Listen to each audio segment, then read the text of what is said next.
वो गनी हो जाएगा, अल्लाह उसे मालदार कर देगा।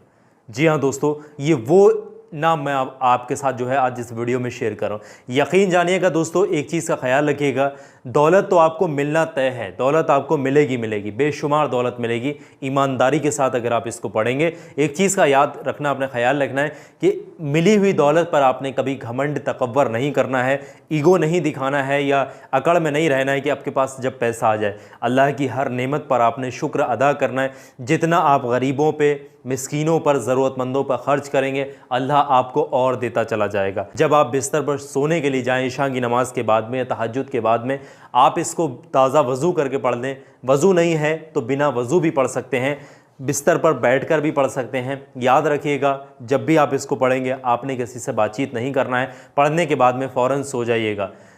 पढ़ने का तरीका अब आप लोग बहुत ध्यान से समझें। सबसे पहले शुरुआत में 3 बार कोई भी दुरूद पाक जो आपको मुँह ज़बानी याद है वो पढ़ लेना।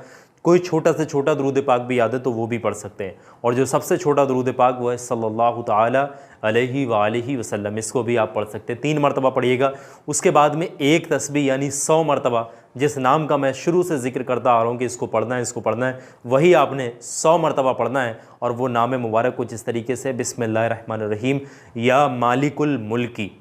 एक बार मैंने आपको बताया या मालिकुल मुल्की, ये पूरा एक बार है, या मालिकुल मुल्की, या मालिकुल मुल्की 2 बार हो गया, या मालिकुल मुल्की 3 बार, या मालिकुल मुल्की 4 बार हो। इस तरीके से 100 मरतबा फिंगर के पॉइंट पर भी आप काउंट कर सकते हैं, या फिर 100 दानों वाली तस्बीह, डिजिटल तस्बीह आती हैं, उस पर भी आप काउंट कर सकते हैं।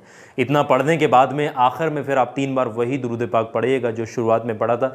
फिर उसके बाद में अल्लाह तबारक व तआला के सामने दोनों हाथों को उठाकर गिड़गिड़ा कर आजिज़ी होकर अपने उस मकसद के लिए दुआ करिएगा जिस मकसद के लिए आपने वजीफ़ा पढ़ा है। कितने भी कर्ज़े के तले आप दबे हुए क्यों ना, अल्लाह से मदद मांगेंगे, कर्ज़ा उतरने का इंतज़ाम हो जाए, कर्ज़े की अदायगी का इंतज़ाम हो जाए, अल्लाह गैबी मदद भेजे। तरीके से, ईमानदारी से आप दुआ करिएगा। बैठ के दुआ में थोड़ा वक्त लगाइएगा, गिड़गिड़ा कर पूरे यकीन के साथ आप दुआ मांगिएगा। इंशाअल्लाह जो शख्स भी इस वजीफ़े का मामूल बना लेगा, चंद दिन चंद वक्त गुजरेगा, यकीन जानेगा उसकी ज़िंदगी में माल व दौलत आना शुरू हो जाएगी, आसानियाँ पैदा हो जाएंगी, गैबी मदद उसको मिलने लगेगी। कितने भी कर्ज़े में डूबा हुआ क्यों ना, कर्ज़े से बाहर निकल आएगा, इंशाअल्लाह उसका कर्ज़ा भी अदा हो जाएगा।